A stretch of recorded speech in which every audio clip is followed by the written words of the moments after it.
मैं हूं प्रोफेसर नजमुल। स्वागत करता हूं आपको मेरे चैनल में। आज और भी दुखद घटना है कि आज ऋषि कपूर जी हमारे साथ अब नहीं रहे। कल इरफान खान साहब चले गए, आज ऋषि कपूर साहब चले गए। फिर भी हम लोग विद्यार्थी हैं, हम लोग को पढ़ना है, पढ़ना पड़ेगा। तो जितना दिन लॉकडाउन है उतना दिन तक हम लोग यूट्यूब के माध्यम से ही पढ़ते रहेंगे और आप लोगों को मेरे चैनल के तरफ से जो लोग अभी तक सब्सक्राइब नहीं किए हैं कृपया करके सब्सक्राइब कर लीजिएगा ताकि नया नया वीडियो आप लोग को मिलते रहें। आज हम लोग पढ़ेंगे अव्ययीभाव समास का 10 आवश्यक प्रयोग विधि।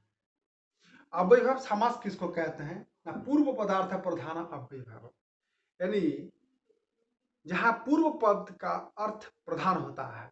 जैसे कृष्ण से समीपम उप कृष्ण, कृष्ण जहां पर है वही है, पर कृष्ण का समीपता आना यानी उप, इस उप का ही अर्थ यहाँ प्रधान है, इसलिए कहते हैं पूर्व पदार्थ है प्रधान अव्ययीभाव। मक्षिका नाम अभाव निर्मक्षिका, मक्षिका जहां पे था वहां क्या हो गया ना? निर नहीं है, तो मक्षिका नहीं है, नहीं है पद का यहाँ अर्थ प्रधान है, इसलिए पूर्व पदार्थ प्रधान अव्ययीभाव। इस अव्ययीभाव समास का जब हम लोग बात करते हैं तो इस अव्ययीभाव समास का 10 प्रयोग विधि हम लोग को याद रखना पड़ता है। पहले कुछ उदाहरण हम लोग देख लेते हैं अव्ययीभाव समास का। जैसे उपकृष्णम, कृष्ण से समीपम उपकृष्णम। भिक्षा का नाम भिक्षा नाम अभाव दुर्भिक्षम।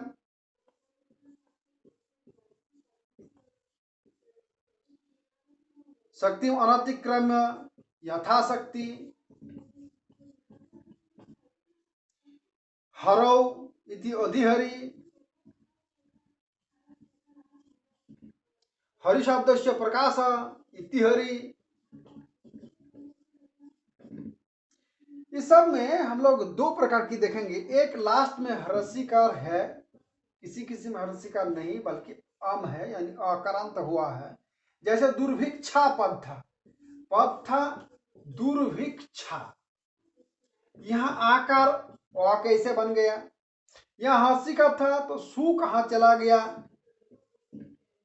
ठीक है, यहाँ सु कहाँ चला गया? यहाँ आकार कहाँ चला गया? ठीक उसी तरह से मक्षिका नाम अभाव निर्मक्षिकम, पद है निर्मक्षिका, निर्मक्षिका, निर्मक्षिका में आकार कहाँ चला गया?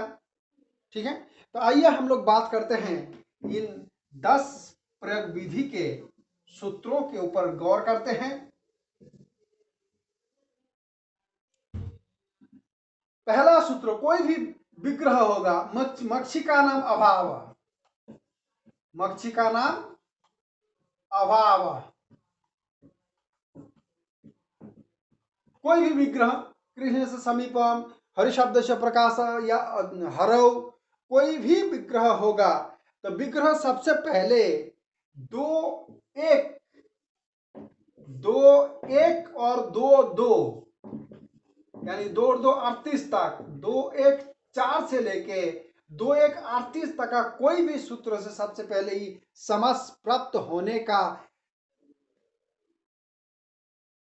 समर्थ लाभ करता है। तो सबसे पहले समासबद्ध होने के लिए समास सूत्र का जरूरत पड़ता है। समास सूत्र कहाँ है? 2 1 4 से 2 1 38। यहाँ कौन सा सूत्र जरूरत है? 2 1 6। अव्यंग विभक्ति समीप समृद्धि वृद्धि अर्थभाव, इस सूत्र के अनुसार अर्थभाव से यहाँ समास प्राप्त होता है। तो पहला नंबर हुआ कि समास प्राप्त होने का सूत्र होनी चाहिए, जहां क्या है? न 2 1 6 इस सूत्र से अव्ययीभाव समास ज्यादातर बार समासबद्ध होता है। 2 1 7 2 1 8 2 1 9 ये सब भी है। पहला है तो समासबद्ध होने का सूत्र, तो एक नंबर हुआ समासबद्ध होने का सूत्र, समासबद्ध होने का सूत्र पहला सूत्र हुआ। दूसरा क्या होगा? दूसरा होगा कि इसमें प्रातिपदिक संज्ञा होनी चाहिए, प्रातिपदिक संज्ञा। दूसरा प्रातिपदिक, किस सूत्र से प्रातिपदिक संज्ञा होता है? ना कृत तद्धित समासाश्च, कृत तद्धित समासाश्च। इस सूत्र से, इस सूत्र का क्रम कितना है ना 1 2 46, 1 2 46। इस सूत्र से प्रातिपदिक संज्ञा प्राप्त होता है, यानी सु और आदि आदि जो विभक्ति जो उसके साथ लगा हुआ रहेगा वो अलग अलग हो जाएगा। जैसे मक्षिका नाम अभाव, तो मक्षिका, मक्षिका और मक्षिका आम था, आम, मक्षिका आम, नीर सु, इस हालत में परिणत हो जाता है, यानी सु नहीं रहेगा तो अव्यय पद है, सु यहाँ नहीं होगा। ठीक है, मक्षिका आम नीर इस अवस्था में परिणत हो जाता है। ठीक उसी तरह से कृष्ण से समीपम कृष्ण नास और उप इस अवस्था में परिणत हो जाता है। उसके बाद क्या होता है?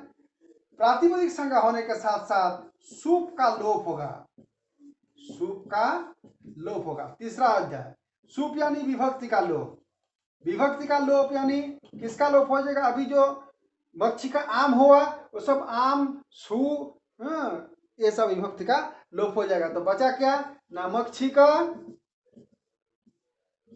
मक्षिका और नीर इस हालत में परिणत हो जाता है। इस सूत्र का क्रम कितना है ना 2 4 71 नंबर सूत्र। क्या है सूत्र? सुप का जो लोप होता है 2 4 71, सुपो धातु प्रातिपदिक है, सुपो धातु प्रातिपदिकया। ठीक है, इस सूत्र से क्या होता है?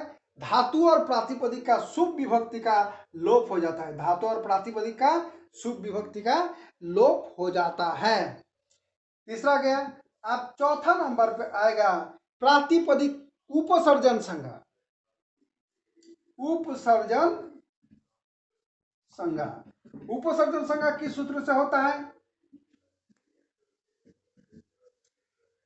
प्रथमा निर्दिष्टं समास उपसर्जनं, प्रथमा निर्दिष्टं समास उपसर्जनं,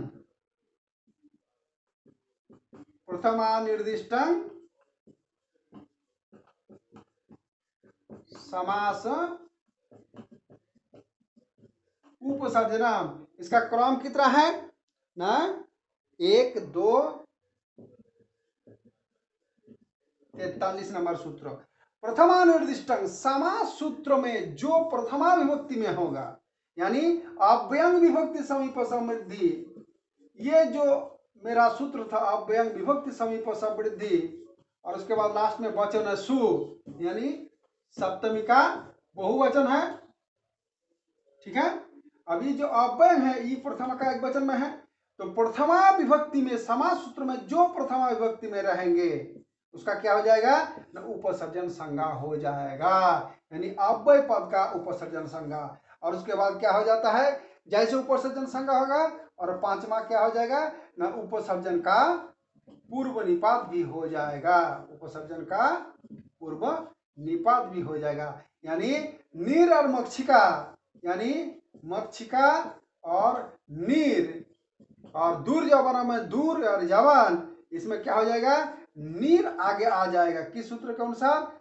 ये प्रथमा उपसर्जन सूत्र के अनुसार इसका उपसर्जन संज्ञा और उपसर्जन पूर्वम, उपसर्जन पूर्वम। इसका क्रम कितना है 2 2 2 2 30, 2 2 30 नंबर सूत्र है उपसर्जन का पूर्व निपात, उपसर्जन पूर्वम सूत्र से उसका पूर्व निपात, यानी नीर पहले आ जाएगा, मक्षिका बाद में आ जाएगा। निर्मक्षिका, इस पोजीशन पैदा होता है। उपकृष्ण में उप आगे आ जाएगा, कृष्ण पीछे जाएगा, यथाशक्ति में यथा आगे, शक्ति पीछे, अधिहरि में अधि आगे, हरि पीछे, इति हरि में इति आगे, हरि पीछे। ठीक है, ऐसा हालात बन जाएगा। और अगर किसी का प्रथमा निर्देशन समास उपसर्जन से उपसर्जन संज्ञा नहीं हुआ, किसी का प्रथमा निर्देशन समास उपसर्जन 1 4 43 से नहीं हुआ, तो 1 2 44वां सूत्र हम लोग को जरूरत पड़ जाएगा। उस समय कौन सा सूत्र आ जाएगा? जैसे दिशय और मध्यम, दिशय और मध्यम जो सूत्र है वहां ऐसा हालात नहीं होता है। दिशय मध्यम, ये दिशय जो पद है ये एक विभक्तिक पद है, ऐसा ही रहता है, दिशय हर जगह पे रहता है। दिशय मध्यम, मध्यम मध्यम कुछ भी हो पर दिशय दिशय ही रहता है। इसीलिए 1 4 44वां सूत्र आ जाएगा, एक विभक्ति चा पूर्व निपाते, एक विभक्ति च जोड़ अपूर्व निपाते, उसका पूर्व निपात नहीं होगा। एक विभक्ति जो है उसका भी च शब्द से उपसर्जन संज्ञा, उसका भी उपसर्जन संज्ञा होता है, तो दिशा पद का उपसर्जन संज्ञा हो जाता है। ठीक है, अगर 1 4 43 सूत्रों से किसी का उपसर्जन संज्ञा नहीं हुआ तो 1 4 44 सूत्रों से उसका एक विभक्ति चापूर्व निपात से उसका उपसर्जन संज्ञा होगा, और उसका गोस्त्रीय उपसर्जन सूत्र से उसका फिर गोस्त्रीय उपसर्जन दिशा का ह्रस्वत्व होके दिश पद हो जाता है, दिशा से दिश पद हो जाता है, तो क्या हो जाएगा न अप दिशा पद बन जाएगा। ठीक है, उसके बाद सु का आदेश हो जाएगा।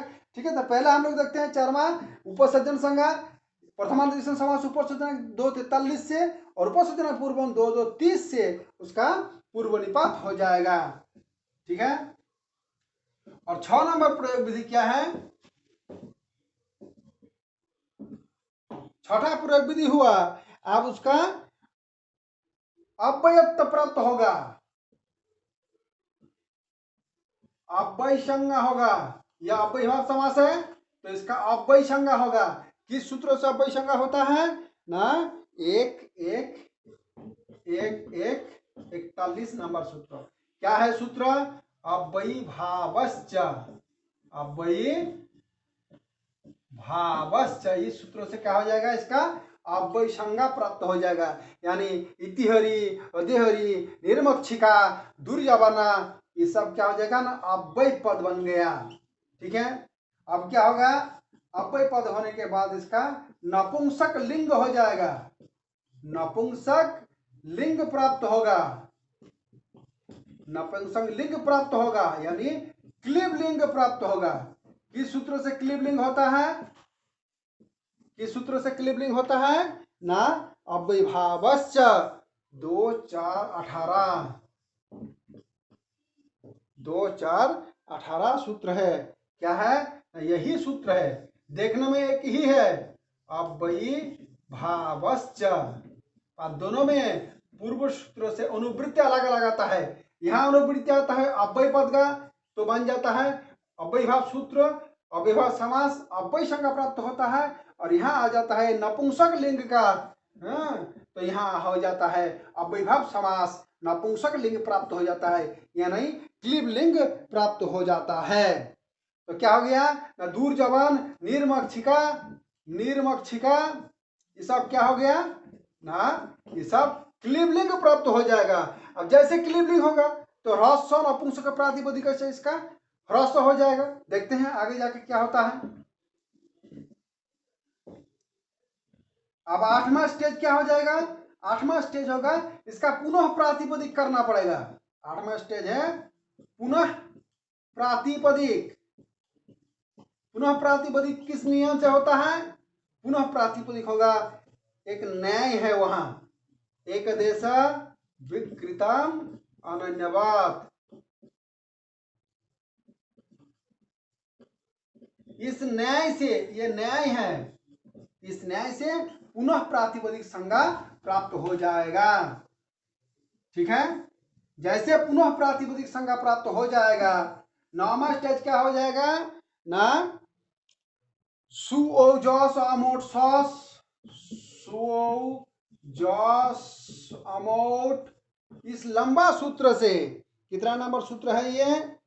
4 1 2, 4 1 2 सु जस अमोट सष्टा भैम बीस निये भैम अंगासी भैम बस ये से सम। इस लंबा सूत्र से प्रथम का एक वचन हो या द्विवचन हो, कुछ भी हो, सु आदि आदि विभक्ति प्राप्त हो जाएगा, तो सु आदि आदि का आगम हो जाएगा। ठीक है, जैसे सु आदि आदि का आगम हो जाएगा, अब क्या हो जाएगा?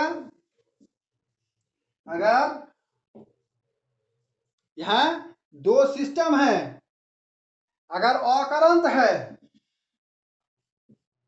अगर अकरंत है तो ठीक है, अगर अकरंत है तो उसका सु रहेगा, सुलोप नहीं होगा। और अकरंत के छोड़ के ई ऊ ऋकरंत आदि अगर होगा तो उसका दूसरा नियम हो जाएगा। जैसे अकरंत सु रहेगा तो क्या हो जाएगा? पहला सूत्र हम लोग देखेंगे, 2 4 82, 2 4 83, 2 4 82, 2 4 83, दो सूत्र है। 2 4 82, 2 4 83 कहते हैं कि अगर ईकार और उकार यानी अकार छोड़ के, अकरंत छोड़ के अगर कोई भी रहेगा तो उस सु का लोप हो जाता है। 2 4 82 नंबर सूत्र क्या है? अव्यया दाप सुप, सु का लोप हो जाता है। अव्यया दाप सुप सूत्र से सु का लोप हो जाता है। तो सु जैसे आएगा, जैसे इतिहरी, इतिहरी में क्या होगा? इतिहरी जोड़ सु आया, फिर सु का लोप हो गया। किस सूत्र से? ना इस सूत्र से क्या हो गया? तो सु का लोप हो गया। ठीक है, जैसे सु का लोप हो जाएगा उस समय क्या होगा? ना वो पद बन जाएगा इतिहरी अधिहरी। तो इस सूत्र से क्या हो जाता है? ना यहाँ सु का लोप हो जाता है। इतिहरी अधिहरी, यथाशक्ति, यथाशक्ति, उसके बाद सहरी, सहरी, इस सब हस्सीकरांत उकरांत इस पद में क्या हो जाएगा? ना सु का लोप हो जाएगा। और अगर ई हस्सुकरांत और ईकारांत नहीं, अकारांत है तो उसके लिए क्या नियम है? ना 2 4 83 नंबर जो सूत्र है, 2 4 83 कहता है, नाभ्यई भावात अतोम तु अपंचम्य, नाभ्यई भावात अतो यानी अकारांत, अतो, अतो मतलब अदांत यानी अकारांत, अतो अम तु अपंचम्य, पंचमी को छोड़ के अपंचम्य। ठीक है, 2 4 83 नंबर सूत्र कहता है कि अकारांत अगर होगा तो उसमें सु का अम आदेश हो जाएगा, तो सु ट्रांसफर टू अम आदेश हो जाएगा। ठीक है, सु ट्रांसफर टू अम आदेश हो जाएगा। और अगर किसी का आंख अकारांत नहीं है, जैसे उपकृष्ण, उपकृष्ण में अकारांत है तो उपकृष्ण जोड़ सु, सु का अम आदेश हो गया तो उपकृष्ण पद बन गया। चलो ठीक है, पर जिसका अकारांत नहीं है, आकारांत है, जैसे निर्मक्षिका, निर्मक्षिका, इसमें तो आकारांत है, उसके लिए नेक्स्ट स्टैंजा क्या करना पड़ेगा हम लोगों को? ना ह्रस्व नपुंसक प्रातिपदिकस्य, कौन सा सूत्र है? ना ह्रस्व नपुंसके, नपुंसके प्रातिपदिकस्य। ठीक है, ह्रस्व नपुंसके प्रातिपदिकांतस्य, इस सूत्र से क्या हो जाएगा? सूत्र नंबर है 1 2 47, 1 2 47। इस सूत्र से क्या हो जाएगा? ह्रस्वत्व प्राप्त हो जाएगा क्लिबलिंग में। तो अवयव समास क्लिबलिंग प्राप्त हो गया तो प्रातिपदिक संज्ञा हो ही गया। प्रातिपदिक का क्या हो जाएगा? नपुंसक लिंग में ह्रस्व हो जाएगा। ह्रस्व हो जाने तो क्या हो जाएगा? आकार, आकार आ जाएगा। अब आकार नहीं रहा, अब आकार आ गया तो निर्मक्षी का पद हो गया। अब इसके बाद सु आया, अब सु का क्या हो गया? ना सु का अम आदेश प्राप्त हो गया। नाभ्यई भवत हम तो पंचम्या सूत्रों से सु का अम आदेश प्राप्त हो गया। अब लास्ट सीजन है जिसका ईकरण था उसका तो, जिसका अव्ययदाप सुपो था उसका तो ई लोप सुलोप हो गया, तो यथाशक्ति इतिहरि अधिहरि पद सिद्ध हो गया। पर जिसका अम आया उसके लिए और एक स्टैंजा हम लोगों को देखना पड़ेगा। क्या है सूत्र इसके लिए? 6 1 10वां नंबर,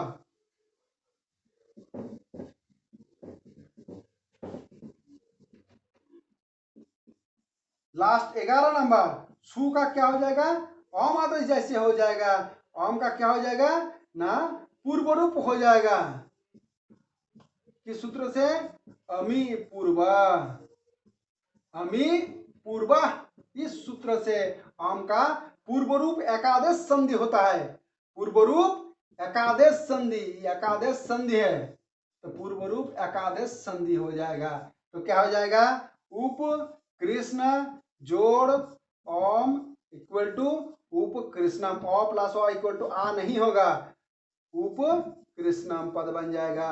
निर्मक्षिका, निर्मक्षिका जोड़ सूथा सुखा आम आदेश हो गया तो क्या हो जाएगा ना? निर्मक्षिकम पद बन जाएगा। ठीक है, निर्मक्षिकम पद बन गया। ठीक है, तो आप लोगों को अब ये देखना है हमको कि यहाँ कौन सा पद का हम लोग को कौन कौन सूत्र का यहाँ इंपॉर्टेंट है वो देखना पड़ेगा।